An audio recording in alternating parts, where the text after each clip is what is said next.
What's up, everybody? In today's video I wanted to show everybody how I did this entire Euro mount in bracket for right around $1. But before I get into the video, if you guys like it, please consider subscribing and share with your friends. The more our page gets promoted, the more we can promote safe, ethical, fun hunting, and that's what we're all about. So to start, I want to go on into how I did the Euro mount for cheap.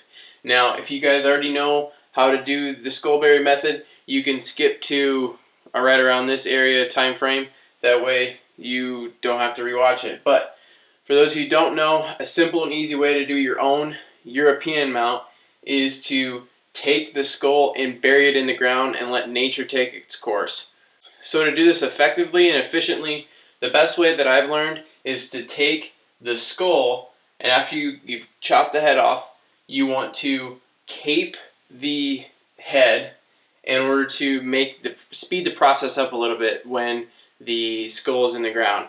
So this buck is my 2016 November public land deer I shot in Iowa, and immediately after I shot this deer, I went and I buried this in our cabin.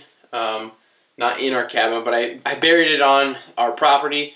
That way it could let nature take its course. So to do this, what you're going to want to do is bury just the skull.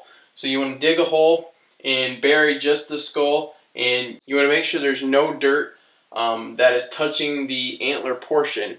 You want to make sure it's up against the bottom of the bases, but you don't want to go any higher than that, because if you do, it can discolor the antler and just kind of ruin the finish. So after you've done that and you buried it, to make sure that one, sun doesn't bleach out your antlers, and two, animals don't get a hold of your antlers and destroy them, you want to make sure you cover it with something, either an old tote, an old basket, something that's going to keep elements and critters out of it.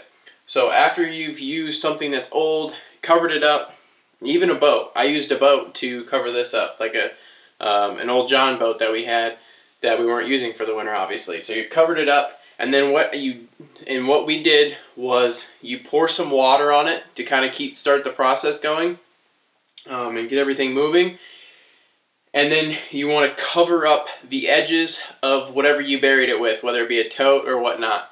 So you cover up the edges, that way mice, squirrels, nothing can get in there and start chewing on your antlers. So once you have that all done, all you got to do is just wait. So once spring turkey season rolls around and you're out there chasing turkeys, you can go ahead and check out your skull and how it looks. Pull it out, and with this one we had to spray it out, hose it off, and just kind of finish it up. And what you'll notice is it doesn't turn out white. So what you're going to want to do is you can either bleach it or you can spray paint it like I did here. And we've done this from a couple different antlers in the past. And overall, we haven't been very good with boiling and bleaching.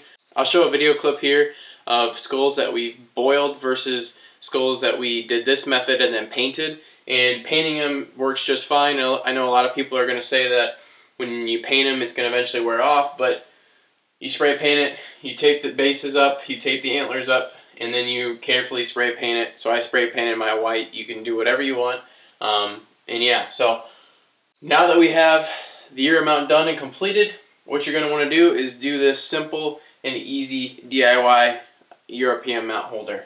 So first off, we're going to start off with what you're going to need for this. All this can be in the description box below on what you'll need.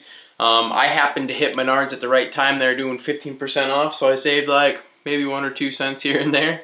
But overall, what you're going to need is you're going to need this L bracket here. It's a 2" by 5/8" bracket, and this I've decided is probably the smallest you're going to want to go.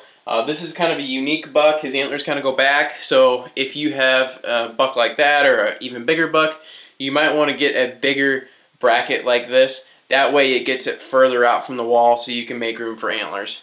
But this bracket works just fine for a majority of deer, I'm going to say. So next off, you're going to need some bolts and nuts. So the bolt I'm going to recommend is a 1/4 to 20 by 2.5. So I bought a bunch of different type of bolts, and I learned that if you want to have less showing at the bottom here, the 2.5 works perfect. It gets up into the brain cavity and it allows it to have a really good hold without having too much excess.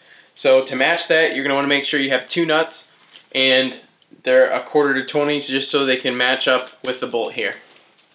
Now to stay on the theme of spray painting, I decided to go ahead and spray paint this bracket here. That way it wasn't this, just a silver, it kind of stood out and shine. That way it was just kind of a matte black finish.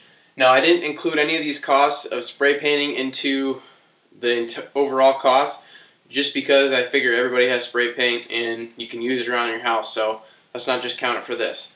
So I spray painted the bracket, let it dry, and then next thing you're going to want to do and you're going to want to notice is I decided to bend the bracket a little bit. So instead of it coming off the wall completely straight, I bent it down.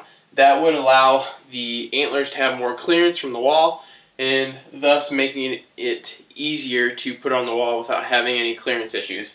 So I bent it down, and then I put it into the wall. Now you can use any type of screws you want, it doesn't have to be super heavy duty. Just an easy, quick, put it in the wall there, make sure you're measured and you're in the center of the wall. And then what you're going to want to do is go through here and place the nuts onto the bolt. So, fairly easy to do. Oops. It's fairly easy to do. You want to take the bolt here, just place one of the nuts on it, go through it, and then take the bolt, place it through up top there. As you can see, it's already there supporting, and then your bottom nut can go just like so. Hopefully you can see what I'm doing. You just tighten them up together. That way it holds the bolt in place, that there's really not any moving room. You can tighten it down if you really want to, but it really doesn't do you good.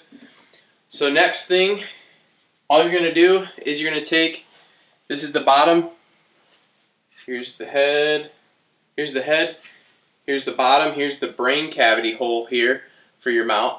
You're going to want to take the bolt and run it up through this brain cavity.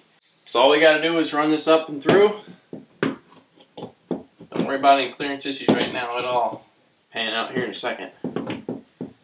So down there, and then next thing all you got to do is make sure it's plumb and level. You might have to pull it down a little bit more and level it all out. But overall, that's it. That's my simple and easy DIY Euro and Euro holder. You can do it for right around $1 is what I did. And hopefully it all helps you guys out. So if you guys like the video, please give it a thumbs up and to share with all your friends. That way you can all be rocking this cool, cheap, and effective way to hold all your big bucks for display so they're not just piling up in the corner. So thanks for watching, and we'll see you all in the next one.